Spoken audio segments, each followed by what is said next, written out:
Hey everybody, and welcome to Chapter 8. Chapter 8 is going to cover special populations of juvenile crimes, and this is going to be a chapter that encompasses just a myriad of issues that we see again and again with juveniles that are common enough that they're regular problems, but they don't really belong to any one specific category because they're very diverse. So the first special population we're going to talk about is going to be school violence. Every state in the union, all 50, have experienced at least one school shooting where lives have been lost. So where juveniles are the perpetrators. So certainly this is a special population that needs some attention, and it's gotten a lot of research attention. Why does it keep happening? How can we stop it from happening? What are the common elements among the adolescents who perpetrate this kind of violence? This really it wasn't born with Columbine. There were school shootings and mass shootings prior to Columbine, but I think the big game changer there was just we had so much more media when Columbine happened than we had for any previous mass shooting, and that resulted in copycats because there's so much media attention, and it really started to proliferate the numbers of mass shootings. So, like I said, Columbine was the first school to be covered. I literally had graduated high school the year before. I remember watching this live on TV. 15 students were killed, 2 teachers were killed, 25 students were wounded. And it was a game changer in our culture, and it was a game changer with juvenile law. It really changed the landscape in a big way. Um, Despite the fact that we have excessive media coverage, I mean, when one of these happens, it is in the news cycle 24/7 for at least a week, if not longer. I mean, it's all you hear about, which I think has the impact of making it seem even worse than it is. It is awful. I'm not minimizing that. It's not bad. It's so bad, right? But I think there's this multiplying effect because the media covers it so intensely for so long that we tend to forget how common, or how I should say how rare, this act really is. So you literally have a 1 in 1 million odds of being a victim of a school shooting, and I'm very grateful that those are the odds, that they are relatively low. 1 in 1 million. I mean, that's not great. That's, we're talking about lottery winnings there. But despite the low likelihood of becoming a victim, school shootings are on the rise due to that copycat element, due to the media coverage, um, etc. School shootings are actually what we call rampage violence, and these are going to be rampage violence are premeditated acts that are committed by individuals characterized by a violent outburst. What we find with rampage violence is there's often threats of future violence that are dismissed prior to the delivery of the actual violence. There's usually a catalyzing event. And what I mean by a catalyzing event is something big happens, and that is the straw that broke the camel's back of that person with their inability to control their violence. So we typically see a breakup, boyfriend-girlfriend breakup right before the mass shooter goes and, lashes out at the world. And rampage killing or rampage violence often ends up with the shooter committing suicide. Most rampage killers have a history of emotional and mental illness that went undiagnosed or was diagnosed but went untreated. And so, sticking with the idea of mental illness here, it's really important to point out that mental illness and mental disorders are higher among those who enter the juvenile justice system than compared to the rest of the population. And what that tells us, I mean, it seems like a no-brainer, right, is that these kids are troubled. There's something wrong. There's something wrong, and they haven't been given the proper intervention. They haven't been given the proper treatment or diagnosis, and they end up landing in the juvenile justice system. Hand in hand with that is going to come juvenile drug use and juvenile alcohol use. So juvenile drug use is very high, as is juvenile alcohol use. And, for a population, it's experimentation. It's just seeing what happens. But for a very, very large population of juveniles who use, it is literally just self-medication. And it's self-medication to manage what's going on in their lives, whether it's abuse in the home, neglect in the home, parental divorce, their own mental illness that isn't being treated with therapy or with medicine or medication. And that's where we see the bulk of that juvenile drug use come in. The problem then is, that once they go down that path, we still have the group that just experiments, but it's very easy, depending on what they are experimenting with, to become a full-blown addict and to become physically dependent and addicted.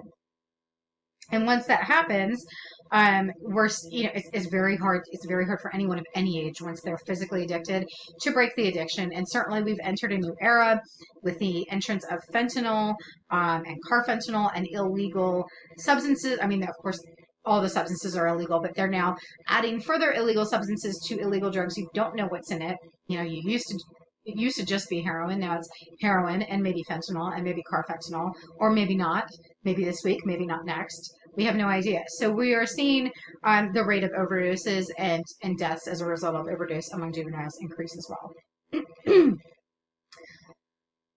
Crime will often follow adolescent drug use, in particular property crime, especially where strong addiction occurs. That addiction is so overwhelming and the withdrawal symptoms are so painful that people will do anything to obtain resources in order to obtain their drug of choice, in order to not go into withdrawal and in order to be able to get high. So we see a lot of property crime, right? For economic funding for their habit. We see compulsive violence, so you're going to see things like robberies, things like that. And it's all usually goes back to keeping that steady stream of funding available. We've already talked about drug trafficking as a very common element of juvenile gangs. We've already discussed that. But let's move on to juvenile sex offenders, because this is a really difficult, dicey area of juvenile justice. Why? Well, remember, first and foremost, if a juvenile is sex offending, without question, they have been sexually abused or sexually molested in some capacity themselves, which means they are a victim. And the juvenile justice system is instituted to identify the problem and treat the problem to modify the behavior. Certainly, a juvenile sex offender should be treated and managed, right? And this is where it gets dicey because they've been a victim. But at this point, they are also a predator, and they are a predator of their peers. Okay, juvenile sex offenders offend on their peers and they offend on younger children. So we have this really difficult dichotomy of how do we handle you, the victim, and help heal you, but how do we also keep you from hurting other kids? And how do we keep other kids safe from you because you are a danger? So it becomes this very difficult, web to navigate. Juvenile sexual misconduct used to be identified as, curiosity, a lack of experience, awkward learning to navigate the sexual process.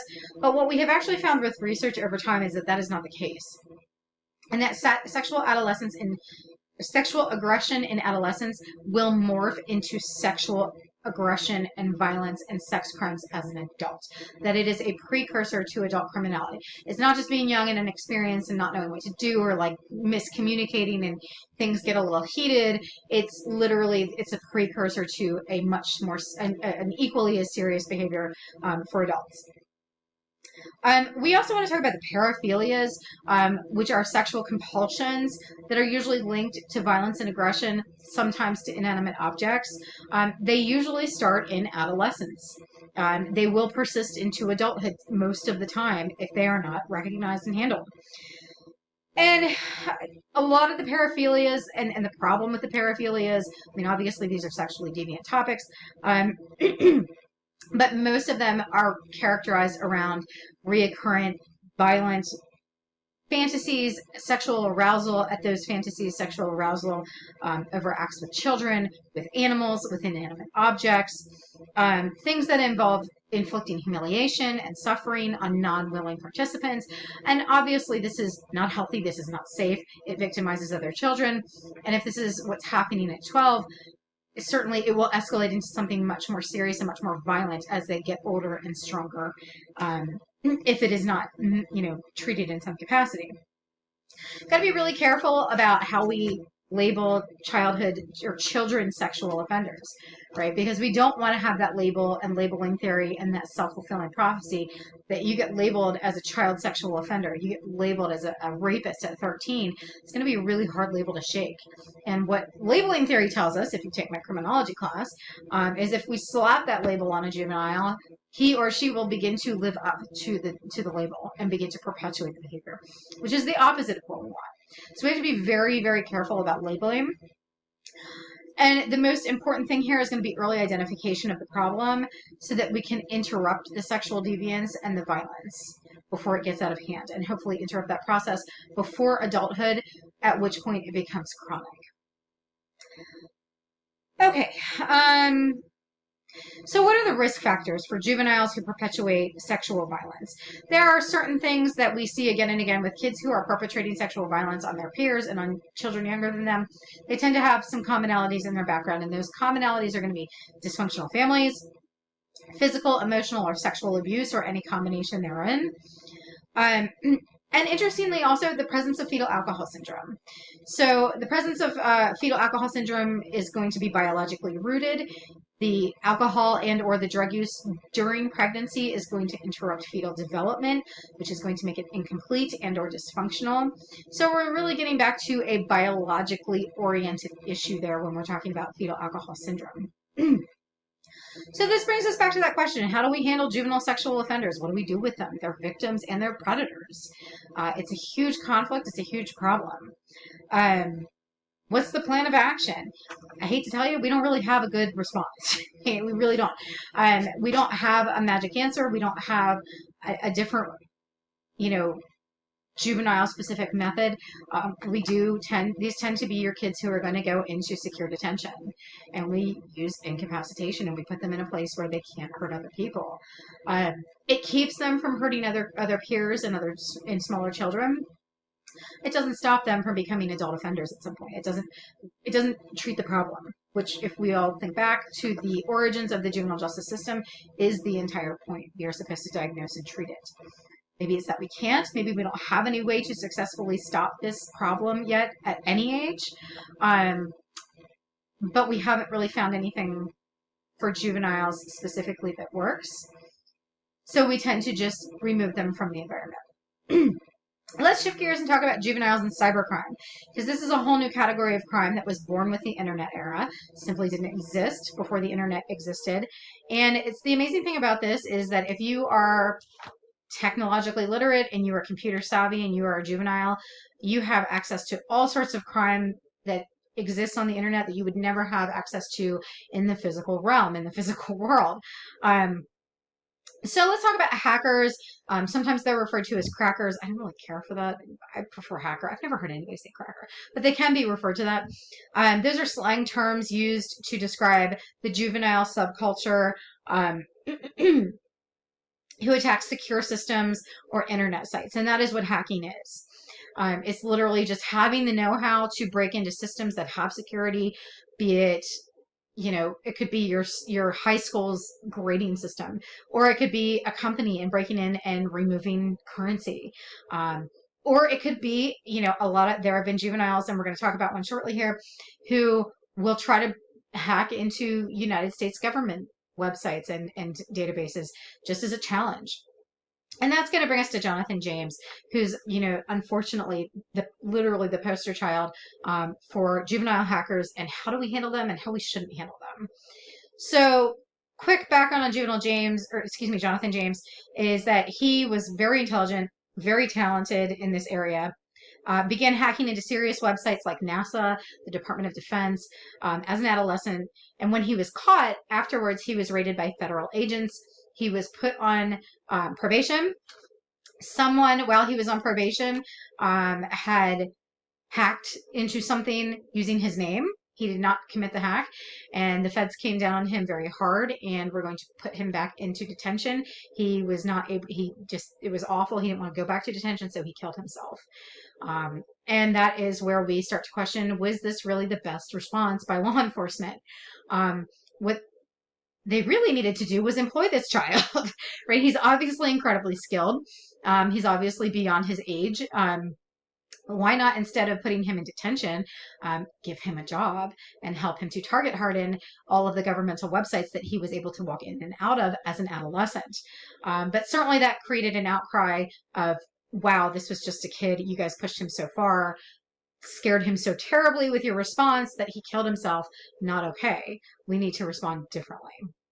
There's also juvenile victimization and exploitation. This is a big topic of focus right now. In 2016, unfortunately, the statistic is that juveniles were more likely to be the victims of crime than are adults.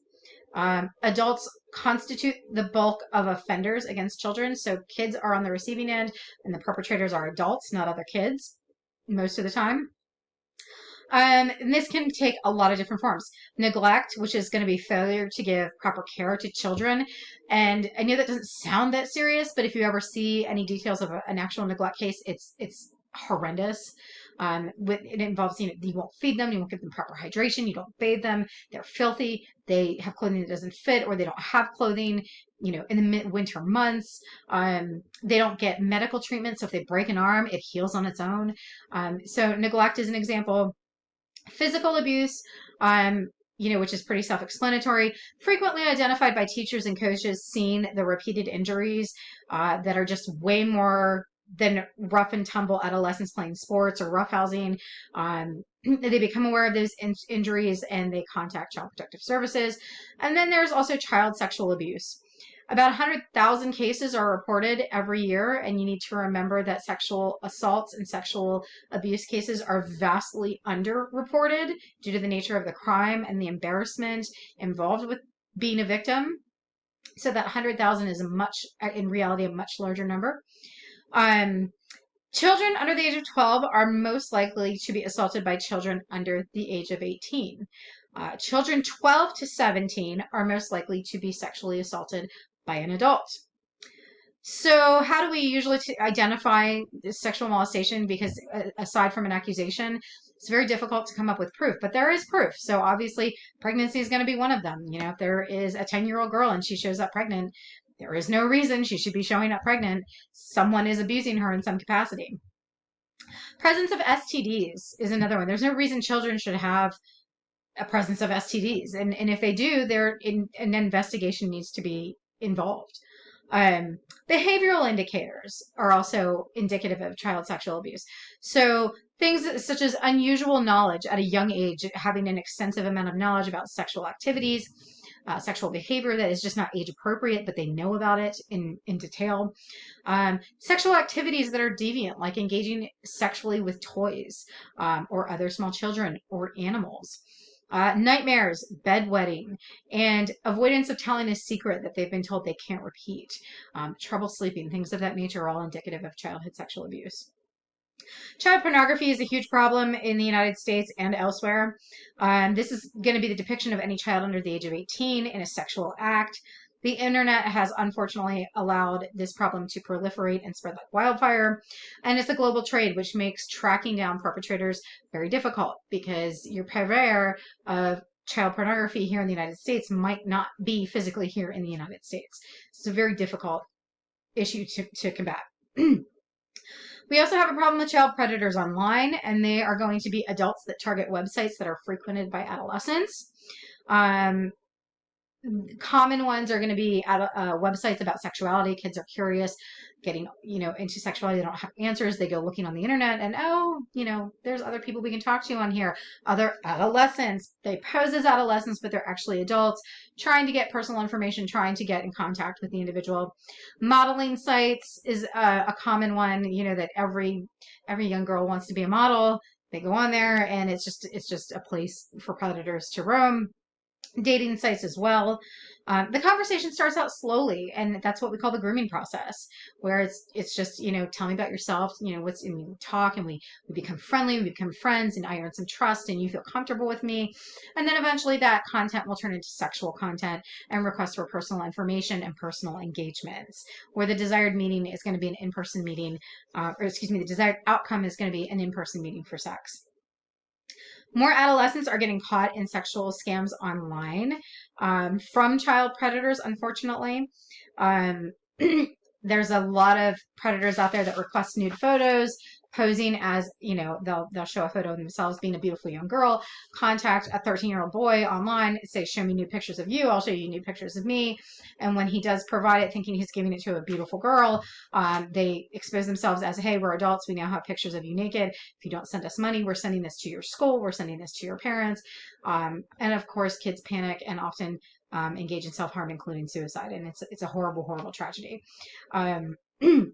There's been a lot of cases like this and a lot of suicides that result. And it's something that the juvenile justice system has its eye on, and that we're trying to bring more awareness to young kids so that they don't end up in these situations. And finally, child prostitutes. there's an estimated 500,000 child prostitutes that are actively working in the United States, and that means anybody under the age of 18. And when I say child prostitute, we can talk all the way down to the ages of 4 and 5. Another word for this is human trafficking. It's a user friendly word, I guess. Better than child prostitute. But often these are kids who are runaways because their homes are abusive. They're trying to escape something. They've been abandoned by their parents in some capacity. Or let's say they've been put into somebody's custody because both parents are dead or incarcerated or what have you. And the person who has custody really doesn't want them, doesn't really care, doesn't pay attention. These kids frequently have drug problems. They leave the home. Ultimately, a pimp comes across that they come across a pimp. Pimps are out looking for them. Pimps can recognize that's a runaway. That's a kid who doesn't have anybody looking over them, who's hungry, who doesn't have a place to stay, and I'm going to give them all of the above in exchange for work. And we're going to give kindness and affection, and then they're going to rule you with extreme violence once you start working for them to keep you working for them, and you're going to hand over your money to them. So it can be both males and females that are sexually trafficked. There's also kids that are trafficked in labor trafficking where they're forced into slave labor. Same thing, it's going to be runaways, kids that just don't have anybody looking after them. Victims are often trafficked around the country, but they are also removed from the country and sent to other countries, terrifyingly enough, which makes it even more difficult to find them and get them back. In short, many juveniles who are engaging in delinquency have some relationship to these special populations.